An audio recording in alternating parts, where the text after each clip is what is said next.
Okay, welcome. This is the lab where you're going to analyze for anions in well water. When you walk in here, this is the system you'll see. Before you do your analysis, make sure that the flow is set for 1.1 mils per minute. Make sure that the pump is actually turned on, and you'll know because it says run, and you'll see a pressure of around 560 psi. Over here, on the conductivity meter, you want to make sure that the remote button is not turned on. So you do not want to see a green light there. Turn the remote button off if you see any light. We are not using the UV detector, so don't even worry about what the display says.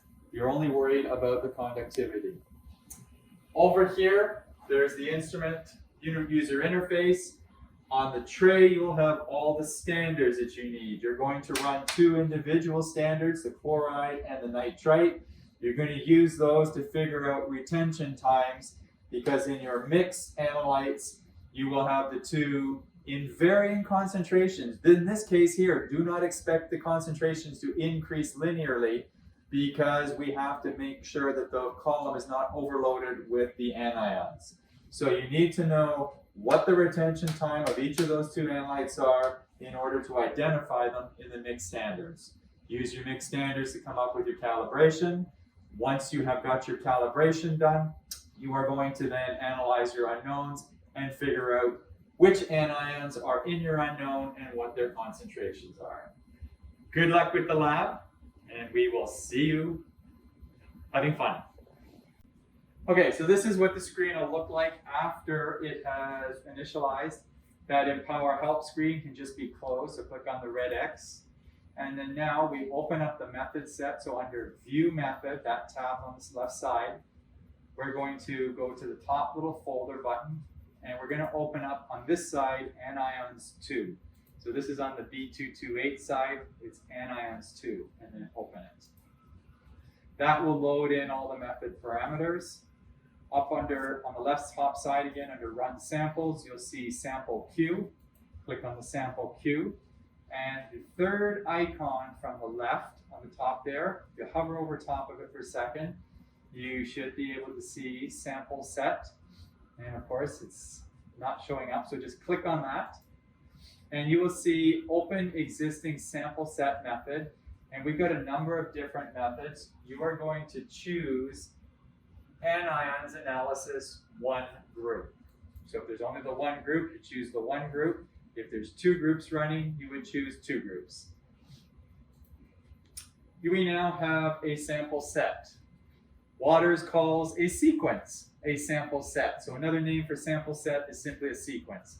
Your sequence here will show you the order in terms of which we are going to run things. So down in the bottom left corner, you'll see 3 green vials with a little green triangle. You're going to click on that. And at the top, you're going to put the name of the sample set. So you can put your name, and you can even put your unknown number. So for us, we'll just simply put QC standards. Click on Run. And you will see a screen pop up with a list of the samples that are going to run.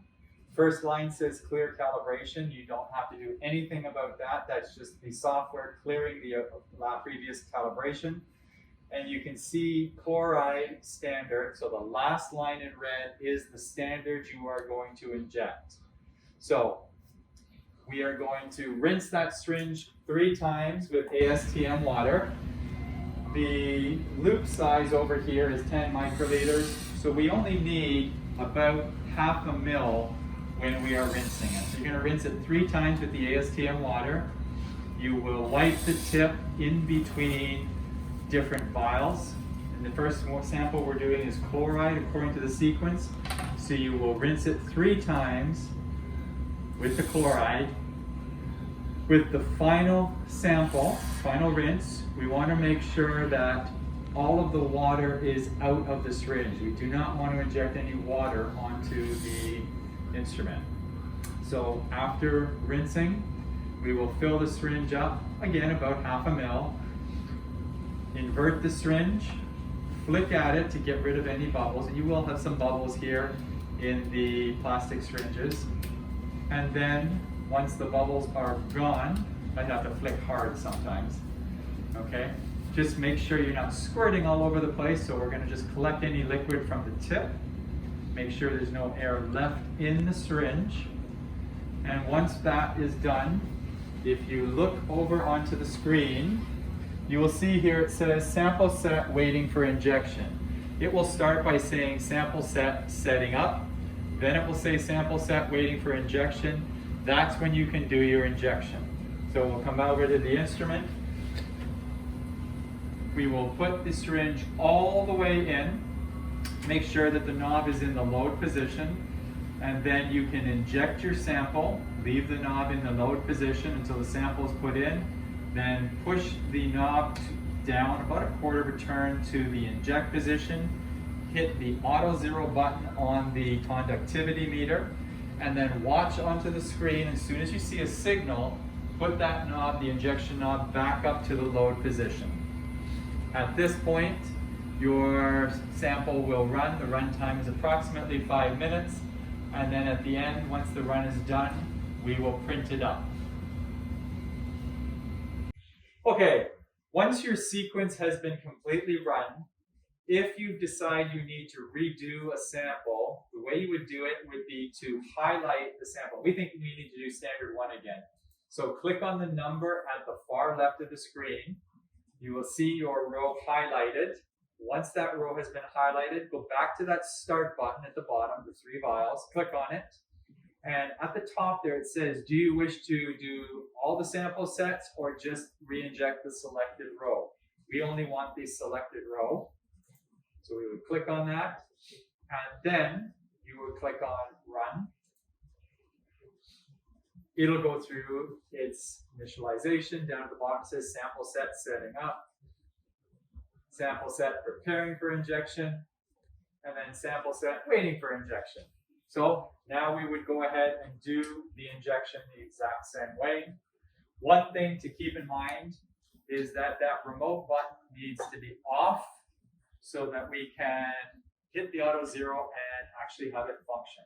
So the remote button I'm talking about right here, make sure that that is not clicked on, so it should be dark. Over on the side screen, if you look at it, this is normal at the beginning, but if you find that all of your signal is not showing any kind of peaks, take a look at your scale. On the left side there it says AU. Those are your absorbance units for the UV detector. So just scroll down to the bottom window, and you now see MV, millivolts, for your conductivity, and now you will see the correct chromatogram. So just make sure you're looking at the MV, the conductivity, so you can see now peaks starting to form when we weren't seeing them before. Once the run is done, we can go about printing, and we will show you that next.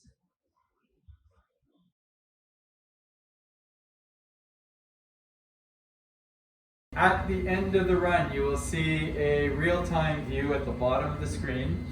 To print, you're going to go and click on the left tab here, Browse Project, and then click on the Results Sets tab at the top. Right now, you don't see your data set because we have to update the data. So update, top button there, and now we see QC Standards, the folder that we created.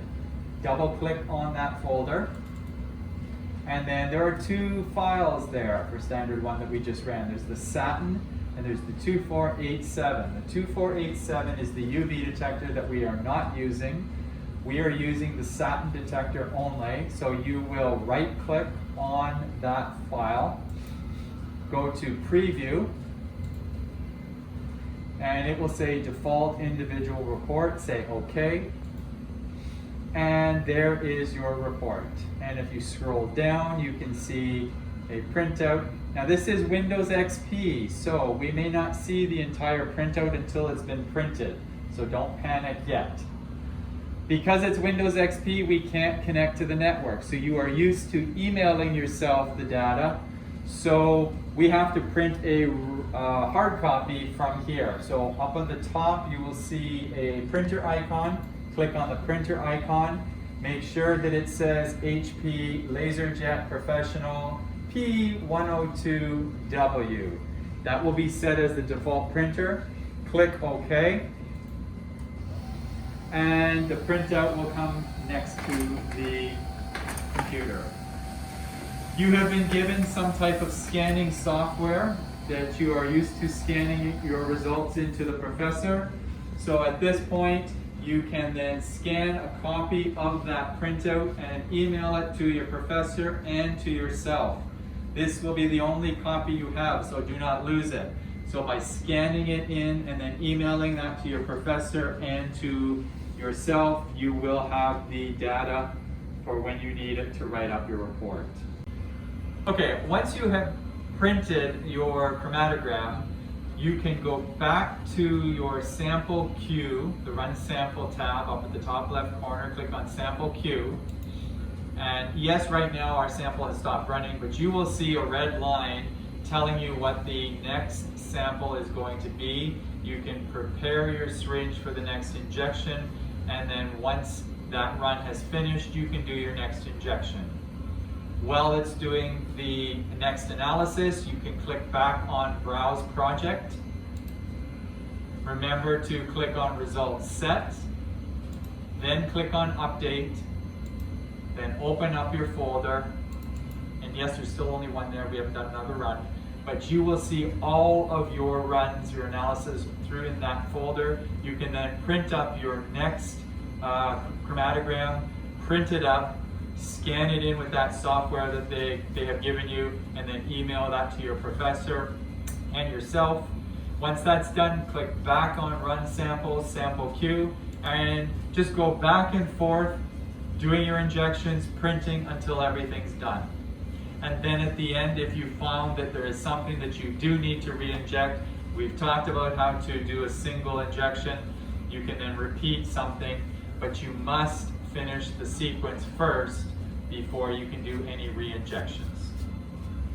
Good luck with this lab and have some fun.